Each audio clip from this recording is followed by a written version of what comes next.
நாம் இன்றைக்கு தரிசிக்க இருப்பது பலருக்கும் தெரியாத சிவபெருமானின் அஷ்டவீரட்டான ஸ்தலங்களில் ஒன்றாக திகழும் ஒரு அற்புத திருக்கோவில். நம் தமிழகத்தில் அமைந்துள்ள அனைத்து சிவாலயங்களுக்கும் வழிகாட்டியாக திகழ்ந்த ஒரு திருக்கோவில் இதுவென்று புராண வரலாறுகளில் குறிப்பிட்டிருக்கின்ற ஒரு அற்புத திருக்கோவிலை நாம் இன்றைக்கு தரிசிக்க இருக்கின்றோம். காலத்தை வென்று நிற்கும் சிற்ப களஞ்சியமாக திகழும் இந்த திருக்கோவில் பலவேறு உண்மைகளை உள்ளடக்கி அதிகம்பீரமாக அமைந்துள்ளது. இத்திருக்கோவில் கடலூர் மாவட்டத்தில் பண்ருட்டிக்கு மிக அருகாமையில் திருவதிகை எனும் அழகிய ஒரு கிராமத்தில் அமைந்துள்ளது. அருள்மிகு வீரட்டானேஸ்வரர் திருக்கோவில் திருவதிகை புண்ணியங்களை குவித்து முக்தியை தரும் அரிய கோவிலாக இந்த திருவதிகை வீரட்டானேஸ்வரர் திருக்கோவில் விளங்குகிறது.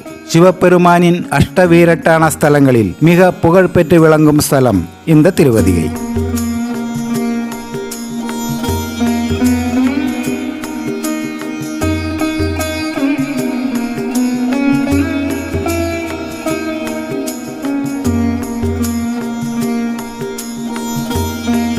இந்து புராணங்களில் படி சிவபெருமான் 8 வெவ்வேறு இடங்களில் 8 விதமான அசுரர்களையும் தீய சக்திகளையும் வதம் செய்தார். இந்த 8 இடங்களை அஷ்டவீரட்டான ஸ்தலங்கள் என்று போற்றப்படுகின்றன. ஒவ்வொரு ஸ்தலங்களிலும் சிவபெருமான் வெவ்வேறு பெயர்களால் வீரட்டானேஸ்வரர் என்ற பெயருடன் வழிபடப்படுகிறார். சிவபெருமானின் அஷ்டவீரட்டான ஸ்தலங்களில் இத்தலம் சிவபெருமான் 3 அசுரர்களையும் அவர்களால் உருவாக்கப்பட்ட 3 நகரங்களையும் அழித்த ஸ்தலமாக புராண வரலாறுகளில் குறிப்பிட்டிருக்கிறது. சிவபெருமானின் அதிக வீரம் வெளிப்பட்ட ஸ்தலமாகவும் இந்த ஸ்தலம் விளங்குகிறது. ஆகையால் புண்ணியங்களை குவித்து முக்தியை தரும் அரிய கோவில்களில் ஒன்றாக இந்த திருவதிகை வீரட்டானேஸ்வரர் திருக்கோவில் விளங்குகிறது. இத்திருக்கோவில் வளாகத்தில் பல மண்டபங்களும் 3 பிரகாரங்களும் அமைந்துள்ளது.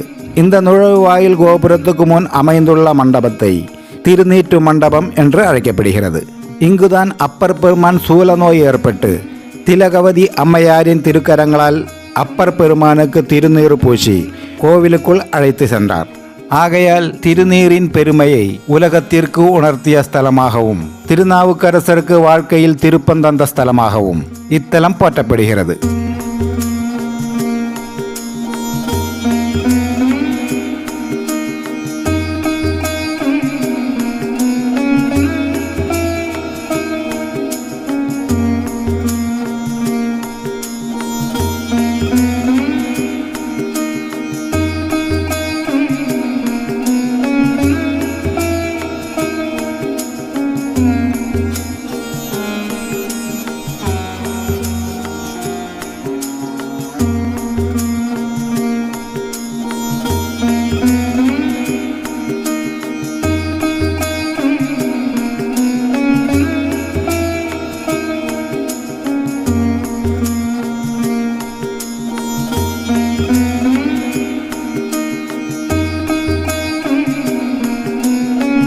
திலகவதி அம்மையார் தங்கியிருந்து திருத்தொண்டு செய்த ஒரு புண்ணியஸ்தலம்.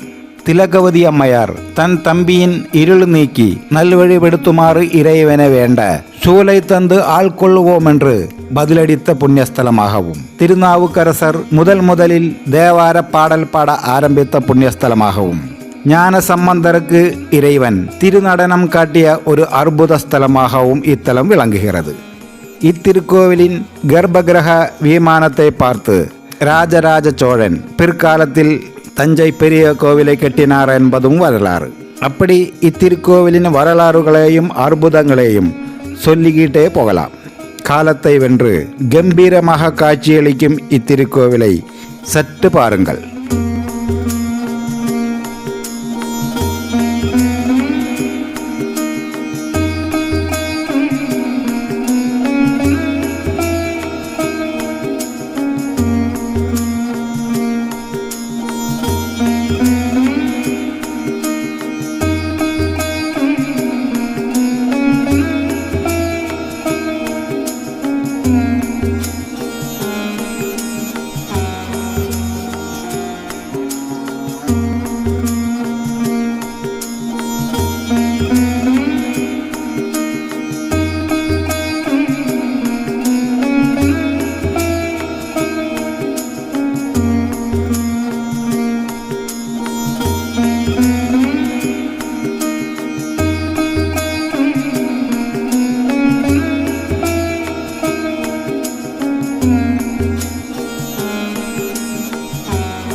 சிவபெருமானின் அஷ்டவீரட்டான ஸ்தலங்களில் இந்த திருவதிகை திருத்தலம் மிக முக்கியமானதாக போற்றப்படுகிறது. அசுரர்களை அழிக்க இறைவன் தேரில் வந்ததாக புராணம். பூமியை தேராக்கி சூரியன் மற்றும் சந்திரனை தேர் சக்கரங்களாக்கி மேருமலையை வில்லாக்கி வாசுகி நாகத்தை அதன் நானாக்கி பிரம்மாவை தேரோட்டியாய் கொண்டு 3 அசுரர்களையும் அவர்கள் உருவாக்கிய 3 நகரங்களையும் சிவபெருமான் அழித்ததாக புராணம். இறைவன் தேரில் வந்ததால் இத்திருக்கோவிலின் அமைப்பும் தேர் வடிவில் அமைந்துள்ளது. இந்திரன், பிரம்மா, திருமால், பாண்டவர்கள், சப்த ரிஷிகள், வாயு பகவான், வருண பகவான், யமன் முதலியோர் இறைவனை வழிபட்ட ஒரு புண்ணியஸ்தலமாகவும் இத்தலம் விளங்குகிறது. முன்னோர்கள் செய்த பாபத்தின் காரணமாக அவதிப்படுபவர்கள் அந்த முன்னோர்கள் செய்த பாப நிவர்த்தி ஸ்தலமாகவும், எதிரிகளின் சூழ்ச்சியால் அனைத்தும் இழந்து நிற்பவர்களுக்கும் எதிரிகள் தொல்லை நீங்குவதற்கும் இத்தல ஈசனை வழிபட்டு மனமுருகி வேண்டிக் கொண்டால் அனைத்தும் விலகி வாழ்க்கையில் கண்டிப்பாக ஒரு நல்வழி ஏற்படும் என்பது நிச்சயம். அது மட்டுமல்லாமல் தீராத வயிற்று வலியால் அவதிப்படுபவர்களும் வயிற்றுப்புண் மற்றும் வயிறு சம்பந்தமான அனைத்து நோய்களும் இத்தலத்திற்கு வந்து தீர்த்தத்தை பருகினால் குணமடையும் என்பதும் நம்பிக்கை. காலத்தையே வென்று கம்பீரமாக காட்சியளிக்கும் இத்திருக்கோவிலை நீங்களும் ஒரு முறையாவது வந்து தரிசித்து வழிபடுமாறு உங்களை அன்புடன் அழைக்கிறது the new tech tourism channel. இத்திருக்கோவிலானது கடலூர் மாவட்டத்தில் பண்டுருட்டி பஸ் நிலையத்தில் இருந்து சுமார் 2 கிலோமீட்டர் தொலைவில் திருவதிகை என்னும் இடத்தில் அமைந்துள்ளது. கடலூரில் இருந்து சுமார் 30 கிலோமீட்டர் தொலைவிலும், போண்டிச்சேரியில் இருந்து சுமார் 46 கிலோமீட்டர் தொலைவிலும், திருவண்ணாமலையிலிருந்து சுமார் 85 கிலோமீட்டர் தொலைவிலும், சென்னையிலிருந்து சுமார் 186 கிலோமீட்டர் தொலைவிலும், பண்டுருட்டியில் இருந்து சுமார் 2 கிலோமீட்டர் தொலைவிலும் இந்த திருவதிகை வீரட்டானேஸ்வரர் திருக்கோவில் அமைந்துள்ளது. மீண்டும் உங்களுக்கான எங்களின் தேடல்களும் பயணங்களும் தொடர்கிறது. அடுத்த பதிவில் சந்திக்கும் வரை the new tech tourism channel தினேஷின் அன்பு வணக்கங்கள். தேங்க்ஸ் ஃபார் வாட்சிங். Bye by.